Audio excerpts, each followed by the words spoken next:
आज मैं आप सबको पढ़ाने वाली हूँ सेल यानी कोशिका। कोशिका क्या है? कोशिका एक यूनिट है। कोशिका क्या है? एक यूनिट है यानी एक इकाई है। पूछा जाता है कि हमारे बॉडी का सबसे छोटा से छोटा पार्ट कौन है, तो क्या हम बोलेंगे? छोटा पार्ट तो सब हो सकते हैं। कोशिका के अंदर भी बहुत सारी चीजें हैं जो बहुत सी छोटी छोटी हैं। क्या वो अपना काम खुद कर सकती हैं? नहीं। तो कोशिका क्या है? एक पूरा का पूरा एक यूनिट है जो अपना काम स्वयं कर सकता है, यानी वो खुद से पाचन कर सकता है, खुद से श्वसन कर सकता है और खुद से अपनी संतति यानी सेल डिवीजन करके दूसरी सेल का निर्माण करता है। तो ये क्या हो गई? एक यूनिट हो गई, एक पूरा का पूरा यूनिट हो गया। जैसे कि कोई भी हॉस्पिटल होता है, कोई दांत का हॉस्पिटल है या नाक का, हाथ पैर का, तो ये यूनिट नहीं कहेगी। अर्थात जैसे एम्स हो गया, वो एक यूनिट हो गई, उसमें कुछ भी हो जाए, कुत्ता काट ले, भैंस काट ले, कुछ भी काट ले, चले जाओ, इलाज हो जाएगा। लेकिन जो दांत का हॉस्पिटल है उसमें हाथ टूट जाए तो हम नहीं जा सकते, तो वो यूनिट नहीं कहलाएगी। दिल्ली एम्स हो गया, वो यूनिट कहलाएगा। इसी तरह हमारे जो इसकी कोशिका के अंदर बहुत से छोटे छोटे पार्ट है, माइटोकॉन्ड्रिया है, एंडोप्लाज्मिक रेटिकुलम है, तो ये अपना काम पूरा का पूरा नहीं कर सकती। माइटोकॉन्ड्रिया का काम क्या है? कि इसका काम है कि ऊर्जा निर्माण करना, एनर्जी बनाना, तो सिर्फ ये एनर्जी ही बनाएगा। रेटिकुलम का काम क्या है? इसको सेफ्टी प्रदान करना, तो ये सेफ्टी ही प्रदान करेगा। लेकिन पूरी की पूरी यूनिट की बात करें तो ये इतना छोटा इकाई है जो अपना काम स्वयं कर सकता है। अब हम जानते हैं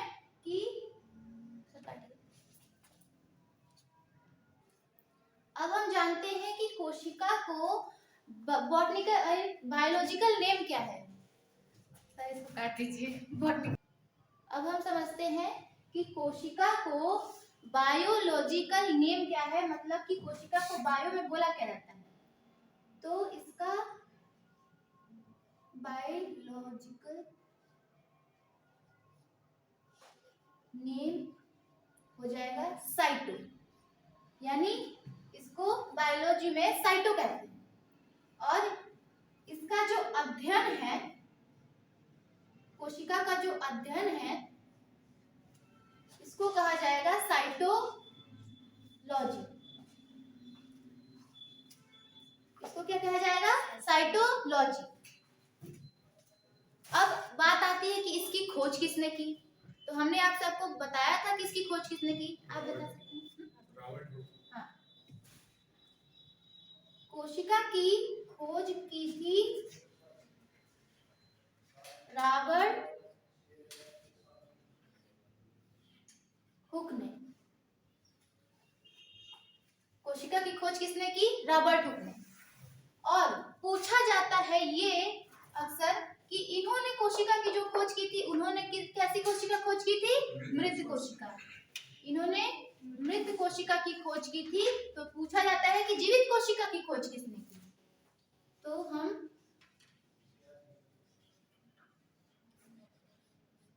जीवित कोशिका की खोज के बारे में जान लेते हैं। जीवित कोशिका की खोज की एंटोनी वॉन ल्यूवेन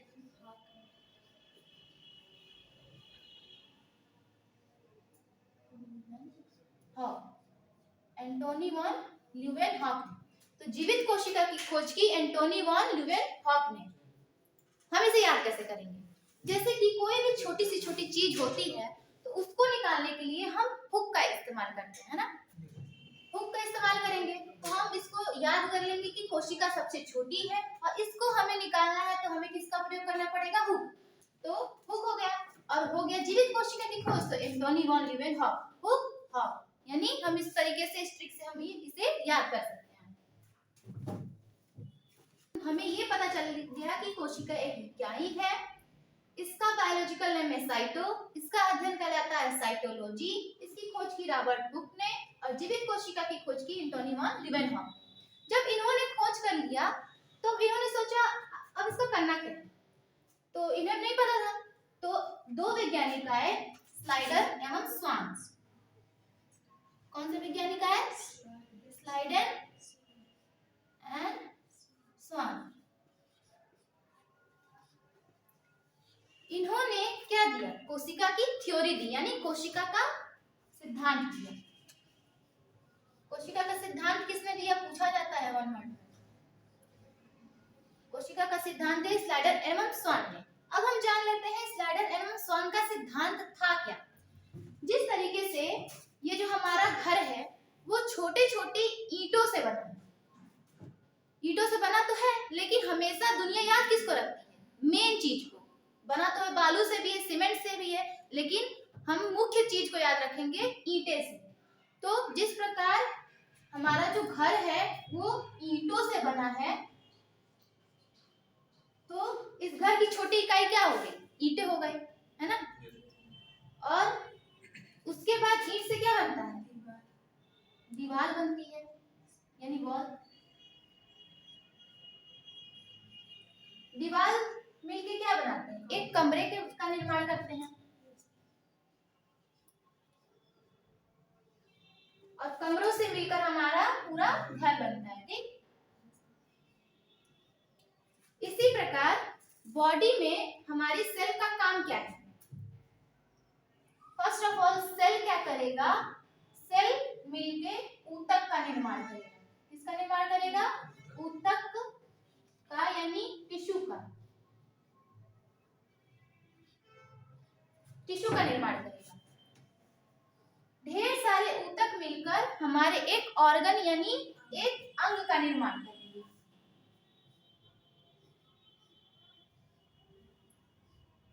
और अंगों से मिलकर हमारी पूरी एक बॉडी का निर्माण होगा, यानी अंग तंत्र का निर्माण होगा।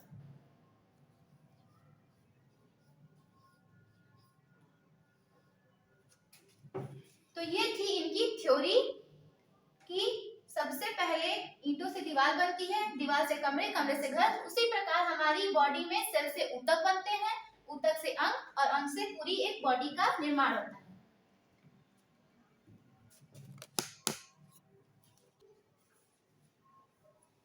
इस सिद्धांत के बाद शुरू करें।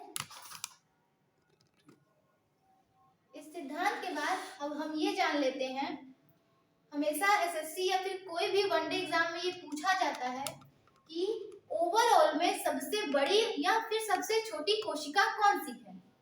तो सबसे बड़ी कोशिका हो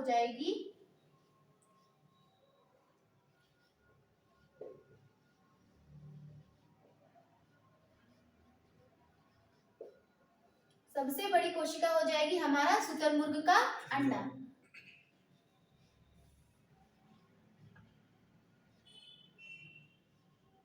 सबसे बड़ी कोशिका हो जाएगी शुतुरमुर्ग का अंडा। जब भी हम अंडा फोड़ते हैं तो उसमें कुछ लिबलिबा टाइप का होता है, यानी लुब्रिकेंट टाइप का होता है। तो पूरी की पूरी एक सेल होती है। तो सब शुतुरमुर्ग का अंडा कितना बड़ा, एक नारियल लेंगे, उसको हम व्हाइट कलर का पेंट कर देंगे तो हूबहू शुतुरमुर्ग के अंडे की तरह दिखेगा।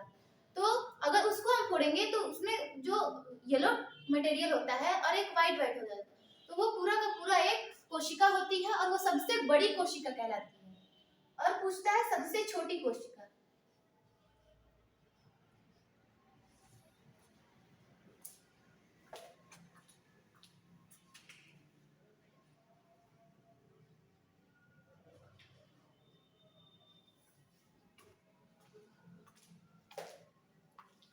ये हो जाएगा हमारा माइकोप्लाज्मा।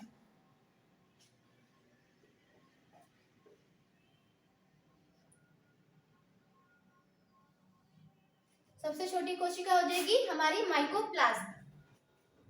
ये तो होगा पूरे ओवरऑल में, पूरी मतलब पूरी ब्रह्मांड में, विश्व। तो ये हो गया हमारा सबसे बड़ी कोशिका शुतुरमुर्ग का अंडा, सबसे छोटी कोशिका माइकोप्लाज्मा, यानी पूरी सृष्टि में ओवरऑल में सबसे छोटा या बड़ा। अब हम जान लेते हैं मनुष्यों में सबसे छोटा और बड़ा क्या है। तो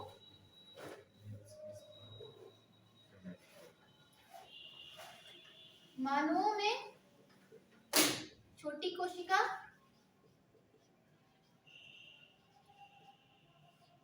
और बड़ी, मानव में बड़ी कोशिका।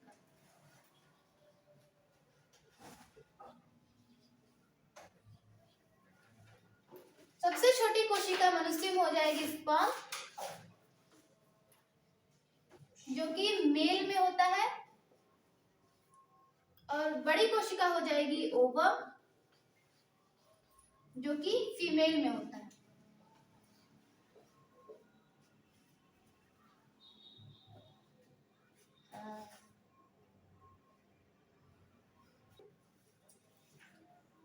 सो गाइस, हम जान लेते हैं कि सबसे छोटी का हो गई स्पर्म, सबसे बड़ी कोशिका हो गई ओवम, और हमारी बॉडी में पूछा जाता है कि सबसे लंबी कोशिकाएं कहाँ पे होती हैं, तो वो होती है न्यूरॉन में, यानी हमारे मस्तिष्क के न्यूरॉन में सबसे लंबी कोशिकाएं होती हैं। अब जान लेते हैं कोशिका विभाजन सबसे ज्यादा कहाँ होता है। तो सबसे ज्यादा कोशिका विभाजन होता है हमारे लीवर यानी यकृत में, सबसे ज्यादा होता है यकृत में, और सबसे कम होता है मस्तिष्क के न्यूरॉन में।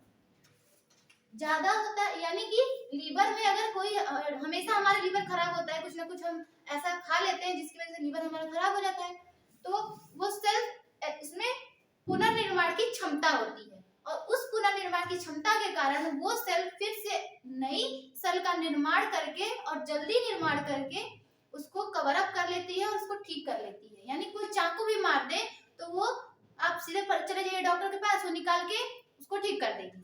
सबसे ज्यादा सेल डिवीजन होता है यानी कोशिकाओं का निर्माण होता है हमारे लीवर में, और सबसे कम होता है हमारे मस्तिष्क के न्यूरॉन में।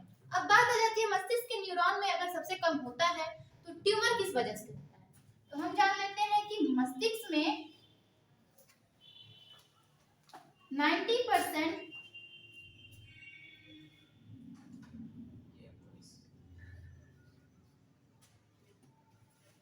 जो कोशिकाएं होती हैं वो होती हैं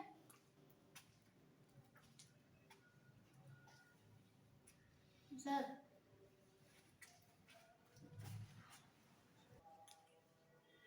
तो मस्तिष्क में अगर इतनी ही कम मात्रा में सेल डिवीजन होता है तो ट्यूमर का कारण क्या है। ट्यूमर का कारण ये है कि मस्तिष्क में जो सेल होती हैं वो 90% तो न्यूरॉन सेल होती हैं जिसमें सेंट्रोसोम उपस्थित नहीं होता है, और 10% ग्लियल सेल होती है जिसमें सेंट्रोसोम उपस्थित होता है। तो इसी 10% के कारण कभी कभी, हमेशा नहीं, कभी कभी किसी मनुष्य में ऐसा होता है कि ये सेल डिवीजन कर जाता है और इस वजह से ट्यूमर हो जाता है। बाकी सेंट्रोसोम होता क्या है हम ये आगे पढ़ते हैं कि सेंट्रोसोम होता क्या है, इसका काम क्या है। सेंट्रोसोम का काम ये है कि ये कोशिकाओं को विभाजित करता है। तो इसमें 90% नहीं होता है, मतलब ये 90% न्यूरॉन से बने होते हैं इसमें सेंट्रोसोम उपस्थित नहीं होता है। 10% ग्लियल से बनी होती है इसमें सेंट्रोसोम उपस्थित होता है।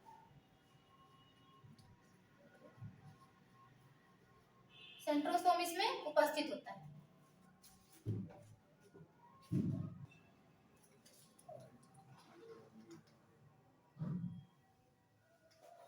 अब जान लेते हैं कि आखिर कोशिका है क्या, उसका स्ट्रक्चर क्या है, उसके अंदर क्या चीजें होती हैं और किस तरीके से ये काम करती है। तो हम ये देख रहे हैं कि कोशिका के जो बाहरी आवरण है, यह है कोशिका का बाहरी आवरण, इसको हम कहते हैं सेल मेम्ब्रेन।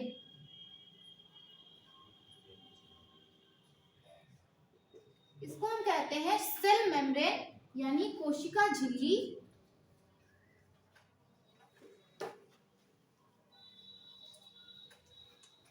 इसको कहते हैं सेल मेम्ब्रेन यानी कोशिका झिल्ली। अर्थात ये होती क्या है और ये बनी किससे। कोई भी चीज प्रोटेक्ट करने के लिए हम कभी भी पॉलीथीन का इस्तेमाल करते हैं।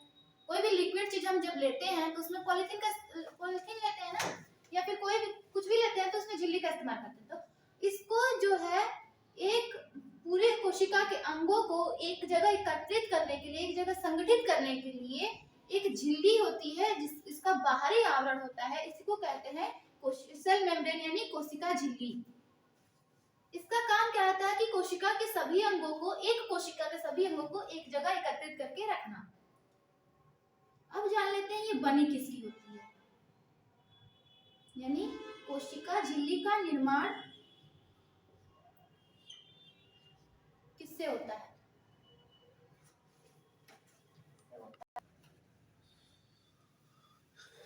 यानी ये बनी किससे होती है, प्रोटीन से। जो कोशिका झिल्ली होती है ये प्रोटीन से बनी होती है। हमारे शरीर का 90% भाग जो होता है प्रोटीन से ही बना होता है, इसलिए बॉडी को प्रोटीन को बिल्डिंग बॉडी मटेरियल कहते हैं। हमारे शरीर का 90% भाग इस प्रोटीन से ही बना होता है। और जान लेते हैं, एक तो हो गई कोशिका मेम्ब्रेन, कभी कभी हम सुनते हैं सेल वॉल यानी कोशिका भित्ति। ये क्या होती है? ये जो होती है ये मनुष्यों में नहीं पाई जाती, ये होती है पादप कोशिकाओं में पाई जाती है। ये पादप पौधों की कोशिकाओं में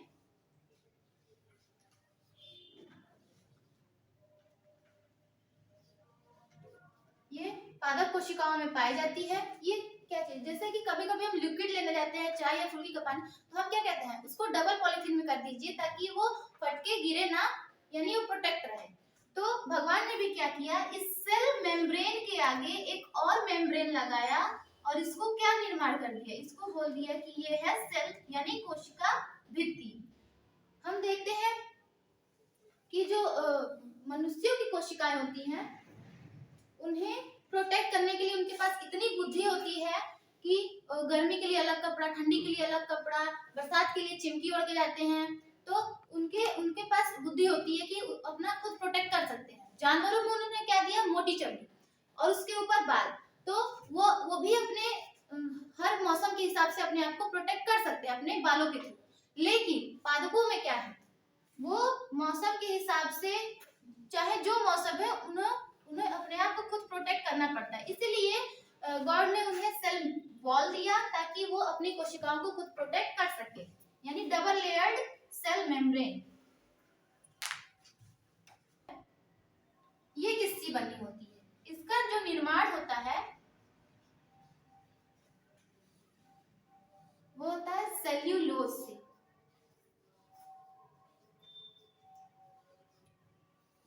सेल वॉल का निर्माण किससे होता है, सेल्यूलोज से। इस सेल्यूलोज से कपड़ा बनता है, कागज भी बनता है। कभी कभी बच्चे जो होते हैं कागज खा लेते हैं, लेकिन वो जो कागज हमारे पचता नहीं है, क्योंकि हमारा जो बॉडी है वो सेल्यूलोज को नहीं पचा सकता। हमारा बॉडी ग्लूकोज को पचाता है, सेल्यूलोज को नहीं पचा सकता। अभी बताते हैं, हमारी बॉडी में सेल्स के अंदर एक पार्ट होता है माइटोकॉन्ड्रिया। इसका नाम बहुत ही फेमस है, सब जानते हैं कि कोशिका में एक माइटोकॉन्ड्रिया होता है। इसका काम क्या है, काम है इसका कोशिकीय श्वसन, यानी कोशिका में सांस लेने का काम करना और उस कोशिकीय श्वसन द्वारा ऊर्जा का निर्माण करना। ठीक, अब ये करेगा कैसे, जैसे हमारा फेफड़ा है, वो उसका काम क्या है, उसका काम है सिर्फ हवा को, ऑक्सीजन को स्टोर करना, बाकी उसका कोई काम नहीं। ये काम क्या करता है कि सिर्फ हम सांस लिए, ऑक्सीजन गया, सिर्फ ऑक्सीजन को ले लिए इसने और बाकी CO2 का कहा कि कोई काम नहीं, तुम जाओ यहाँ से। ठीक, हम सांस लेते तो बहुत सारी ऑर्गन, CO2 बहुत सारी गैसेस हमारे अंदर जाती है, लेकिन इसका काम क्या होता है, सिर्फ ऑक्सीजन को छांटकर एक स्टोर कर लेना। और जैसे हमारे घर में टंकी होती है पानी की, उसमें क्या है, पानी जाता है और सारे वहां वायर के थ्रू, मतलब पाइपलाइन के थ्रू सारे जगह हमारे घर में पानी आता है। इसी तरह हमारे फेफड़े का काम क्या है कि सांस को स्टोर कर लेना, यानी ऑक्सीजन को स्टोर करना, और फिर नसों के द्वारा, नसों में क्या दौड़ता है, ब्लड दौड़ता है हमारे, तो उस नसों के द्वारा ब्लड में, और ब्लड में भी कौन, ब्लड के अंदर हीमोग्लोबिन होता है, उस हीमोग्लोबिन के थ्रू ये माइटोकॉन्ड्रिया तक ऑक्सीजन को पहुंचाता है। इसका काम क्या है, सांस गया अंदर फेफड़ों में, नसों द्वारा ब्लड के थ्रू कहाँ गया, हमारे माइटोकॉन्ड्रिया में। माइटोकॉन्ड्रिया में जाने के बाद ऑक्सीजन करता क्या है और एनर्जी का निर्माण कैसे करता है, तो हम जान लेते हैं। जब माइटोकॉन्ड्रिया के अंदर जाता है ऑक्सीजन, तो उसके अंदर एक साइकिल चलती है, यानी उसके अंदर कौन सी साइकिल चलती है, क्रेब्स साइकिल। इसको दिया था क्रेब्स नामक एक वैज्ञानिक ने, इसलिए इसका नाम हो गया क्रेब्स साइकिल। इसमें होता क्या है, इसमें 38 ATP निकलकर, ATP का फुल फॉर्म होता है एडेनोसिन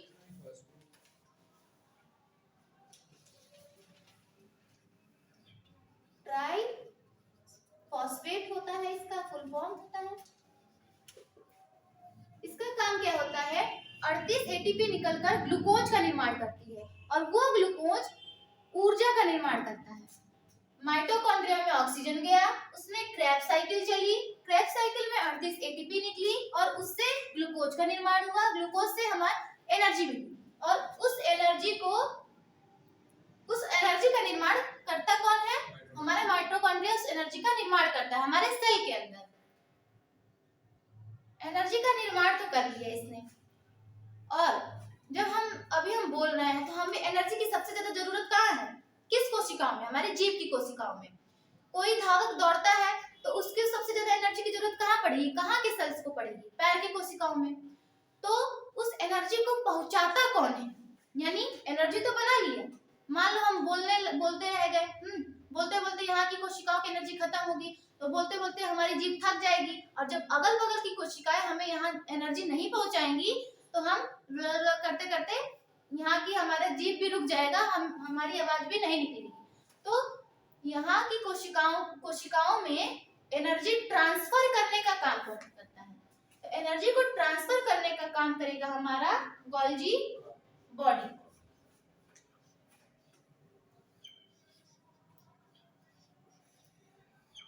एनर्जी को ट्रांसफर करने का काम करेगा हमारा गोल्जी बॉडी।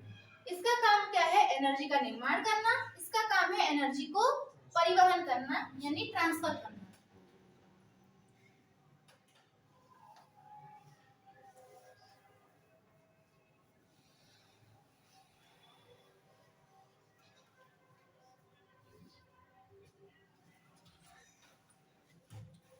इसका काम है ऊर्जा का परिवहन करना। इसकी खोज की थी कैमिलो गोल्जी ने।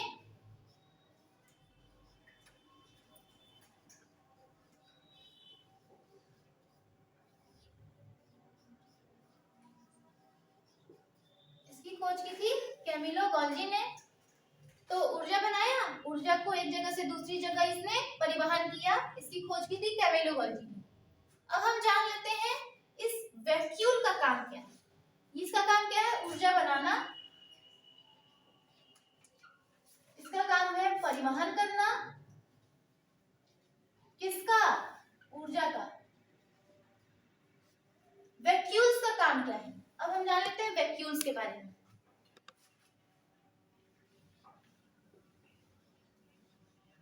यानी रिक्तिका। पूछता है कि हमारी जो शरीर है उसमें पानी स्टोर करने का काम कौन करेगा? रिक्तिका।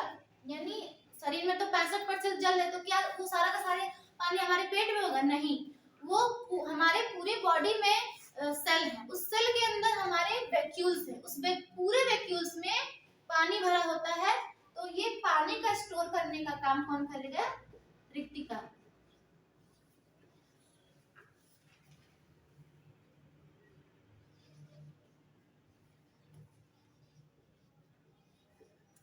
रिक्तिका का सिंपली काम का क्या काम हो गया? पानी को इकट्ठा करना। कोशिका के एक और अंग सेंट्रोसोम पे, इसका काम क्या होता है? कोशिका का विभाजन करना। अब विभाजन की आवश्यकता क्यों पड़ी? जैसे कहीं भी हम जाते हैं, हमें अचानक से चोट लग गई या फिर चोट लग गई, तो वहां की कोशिकाएं क्या होंगी? मृत हो जाएंगी। तो वहां की जब कोशिकाएं मृत हो जाएंगी तो वहां हमें नई कोशिकाओं की जरूरत पड़ेगी। इसलिए कोशिका विभाजन की जरूरत होती है कि ताकि अगल बगल की कोशिकाएं विभाजित होकर उस चोट लगे हुए मृत कोशिकाओं की जगह पे आकर वहां पे उसको ठीक कर दें। तो इसका काम क्या हो गया? कोशिका का विभाजन करना। अब पूछता है, जो हमने पिछली बार बताया था अभी आपको, कि सबसे ज्यादा कोशिका का विभाजन कहाँ होता है? लीवर में। सबसे कम कहाँ होता है? न्यूरॉन में। वहीं पे हमने आपको बताया था कि सेंट्रोसोम होता क्या है? सेंट्रोसोम का कार्य होता है सिंपली कोशिका का विभाजन करना, और जहां आवश्यकता है वहां नई कोशिकाओं की पूर्ति करना।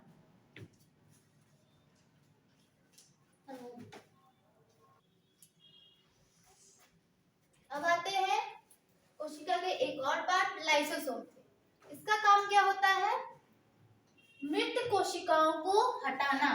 यानी अभी मैंने बताया कि सेंट्रोसोम करता क्या है कि मृत कोशिकाएं हो जाती हैं, उनकी जगह नई कोशिका का निर्माण। यानी कि जब यहाँ कोशिका है, यहाँ मृत हो गई, तो क्या इसी को बिना हटाए यहाँ पे नई कोशिका का निर्माण किया जा सकता है? नहीं। यानी कि अभी मैंने बताया कि सेंट्रोसोम का काम क्या होता है कि मृत कोशिकाओं को हटाना, यानी मृत कोशिकाओं को की जगह नई कोशिका का निर्माण करना। तो क्या जो मृत कोशिकाएं उनको हटाए बिना नई कोशिका यहाँ पे निर्माण हो जाएंगी? नहीं। यानी जब यहाँ मृत कोशिकाएं हटेंगी ही नहीं और इनके ऊपर सेंट्रोसोम के द्वारा कोशिकाओं का परत चढ़ता जाएगा तो वो क्या ले लेगा? कैंसर का रूप ले लेगा। तो यानी इसको मृत कोशिकाओं को हटाना जरूरी है। तो मृत कोशिकाओं को हटाने का कार्य कौन करता है? लाइसोसोम। इसके अंदर एक एंजाइम होता है जिसको जल अपघटक यानी हाइड्रोलाइटिक एंजाइम कहते हैं।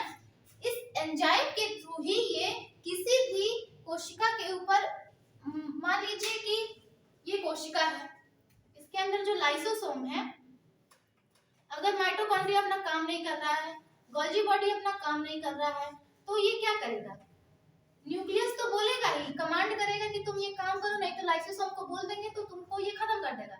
जब ये लोग इसका कंट्रोल पावर नहीं समझते और अपना बोलते हैं कि हम नहीं करेंगे काम, यानी फिर आलसी की तरह बैठे रहते हैं, तो ये लाइसोसोम आकर इनके ऊपर क्या करता है? जल अपघटक छिड़क देता है, जिसकी वजह से ये हट जाते हैं और राइबोसोम क्या नाम, सेंट्रोसोम के द्वारा एक नई कोशिका बनाई जा सकती है फिर से।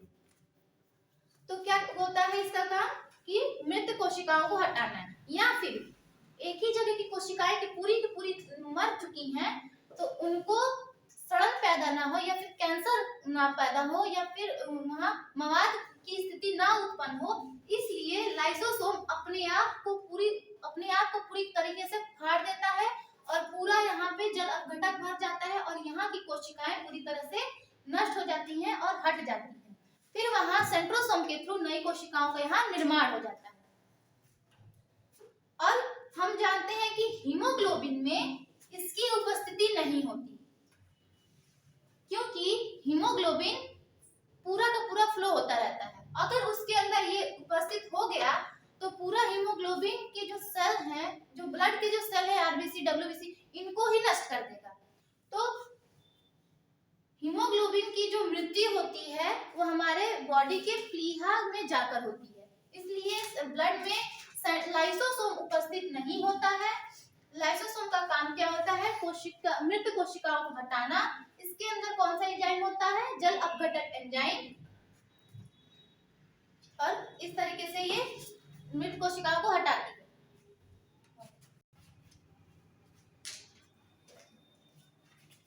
अब जान लेते हैं कोशिका के एक और पार्ट, एंडोप्लाज्मिक रेटिकुलम के बारे में। एंडोप्लाज्मिक रेटिकुलम यानी अंतःप्रद्रव्य जालिका।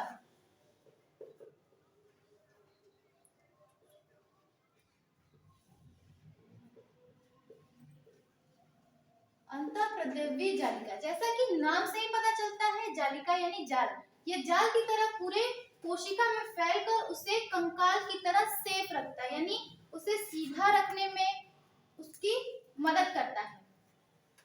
अंतःप्रद्रव्य जालिका जिस प्रकार हमारे शरीर में हमारे कंकाल होता है, हमारी पूरी बॉडी को स्ट्रेट रखने में और चलने फिरने में सहायता करता है, उसी प्रकार अंतःप्रद्रव्य जालिका पूरी कोशिका में फैलकर एक जालिका की तरह उसे प्रोटेक्ट करता है।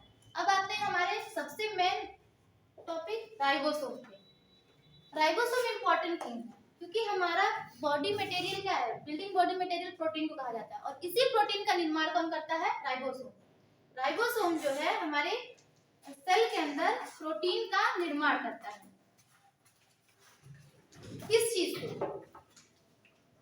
एमिनो एसिड से। 20 एमिनो एसिड से हमारे शरीर में राइबोसोम प्रोटीन का निर्माण करता है। ये 20 एमिनो एसिड होते कहाँ हैं? 10 तो हमारे बॉडी में अनावश्यक रूप से उपस्थित होते हैं और 10 जो होते हैं भोजन द्वारा शरीर में प्राप्त किए जाते हैं। ये भोजन द्वारा लाता कौन है? आरएनए के 3 टाइप होते हैं, जैसा कि हमें पता है आरएनए होता है, उसका 3 प्रकार होता है, mRNA